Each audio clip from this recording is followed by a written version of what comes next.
Yun po ano, mga kalingap ay nasa kalagitnaan po kami ng biyahe. Yun sa dinaanan namin kanina, mabato-bato sa roller coaster na ano. At sa wakas ay nandito na kami sa paanan po ng Sitio Bato. So yun, ito po yung pinaka madaling daan.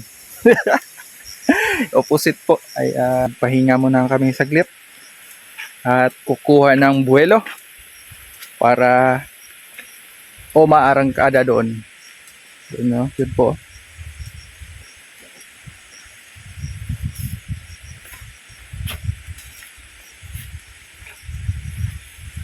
Yung daan dito patungo mga kalingap ay hindi simentado. Mabato-bato. Kaya tinawag nga ito sigurong Sitio Bato. Ito po yung lugar mga kalingap. Bagyang naantala po ang biyahe namin ngayon kasi nakakangalay pag magbiyahe pala ng ganito na maraming ano, may mga dala tayo dyan para sa kanila.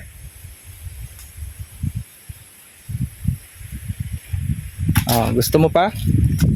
Biyahe na tayo? Tara na. Tara na.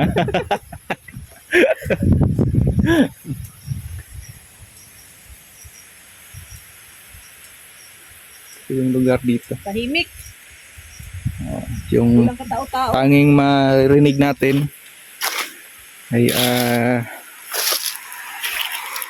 agos po ng ilog. So ay ngayon ay mabuti po yung ilog ito ay maliit lang. Hindi masyadong malapad. So maya-maya ay aakyat tayo dyan. Naghanap lang muna tayo ng buwelo.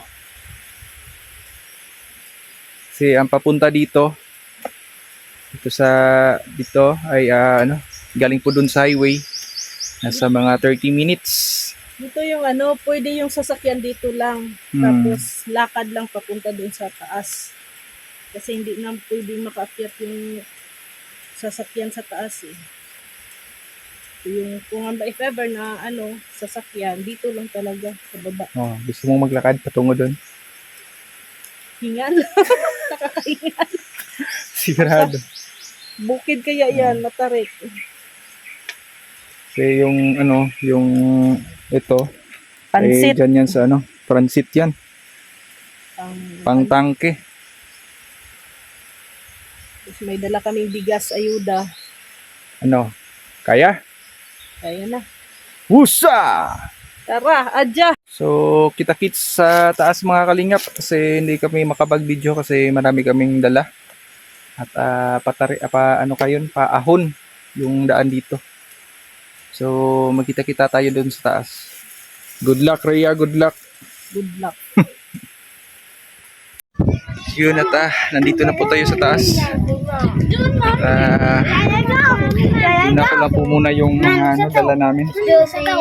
Yung bihon tsaka mga ricados. So ngayon ay babalikan ko pa si Rhea dun sa baba. Kasi yun nga ay hindi kaya ng motor na kami okay lang sana kung kami lang dalawa, wala kaming dala. So may dala kami ay nahirapan yung motor. So yun, at babalikan ko muna siya.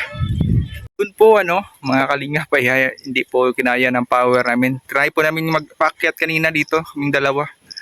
Kaso ay naiwan yung isa. Ginamitan namin ng brilliant idea, yung ako na lang po yung naguna doon.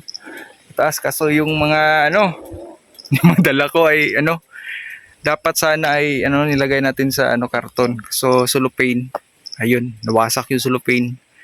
Yung iba ay nahulog at binalikan ko na lang. So babalikan muna kami doon sa taas. So yun mga kalingap ay aakyat na kami dito ng ligtas. At yan, maraming salamat po kay Mrs. Hi po sa paabot po ng blessing. At ito na po ay nandito na po kayo sa Sitio Bato para mag feeding. Sama po si Rhea Olarte Ano man kalayo yan, andyan po kayo para makatulong po tayo sa mga ibang mga kababayan po natin dito sa Sitio Bato, Malungon, Sarangani Province. Itong Sitio Bato po ay isa na po ito sa huli na pong sitio po dito sa Malungon, Sarangani Province. Yan o, yung mga bata ay masaya pong taga rito at sumalubong po sa amin. Nakabitbitin po yung mga mga dalang pagkain.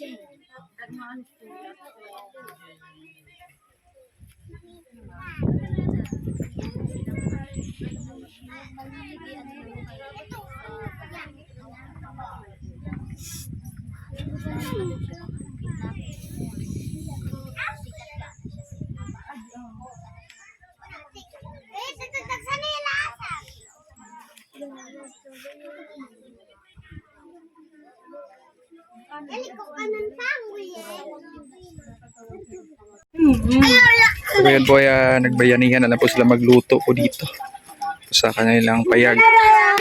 Bayu. Walang dala. Di na gagawin. Tingnan mo sa nila. Dito po dito sa probinsya. Kaya mga tao talaga ay nagbabayanihan. Nagtutulungan.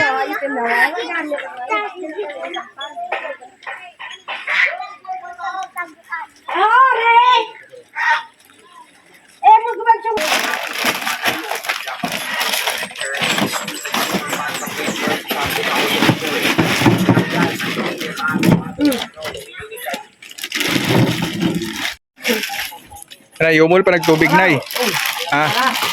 So, asa mo gakuha tubig na rin, Nay? May kuwan na rin? May gripo. Asa gikan? Ura babaw. Tangki. Submersible yung gamit o yung flowing lang? Flowing? Tangki.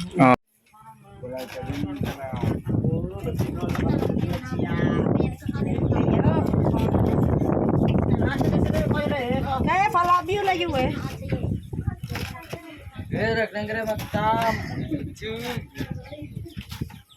Yun po mga kalingap ay nandito po tayo sa Sitio Bato. Ayan, gandang tanghali po sa lahat. Gandang tanghali po kay Mrs. Hai. Maraming salamat po sa pinabot po na blessing para po dito sa mamamayan sa Sitio Bato. Ngayon ay nagbayanihan po para luto po tayo ng bihon. Tsaka nagdala na rin tayo ng tinapay.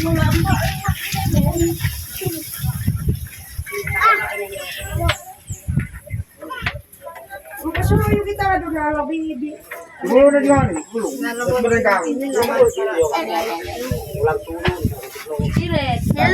na yung masasabi mo, Rhea. Masaya. Salamat, Mrs. Hai. Thank you po sa pakain po dito sa Sitio Bato. Yes. Yun, no? Ayan, luto na po yung special bihon natin.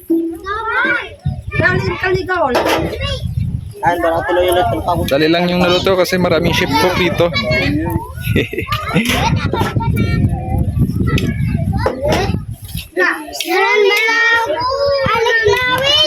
And maraming salamat din sa Team Kalingap sa panguna po ni Kuya Bal Santos Matubang, sa mga buting sponsors dyan.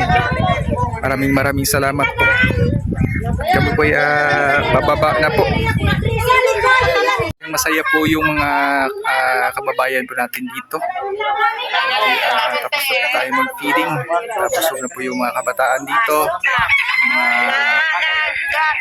Mga residente po dito.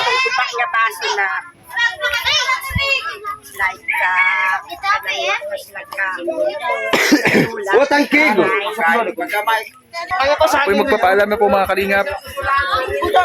Maraming salamat po sa panonood.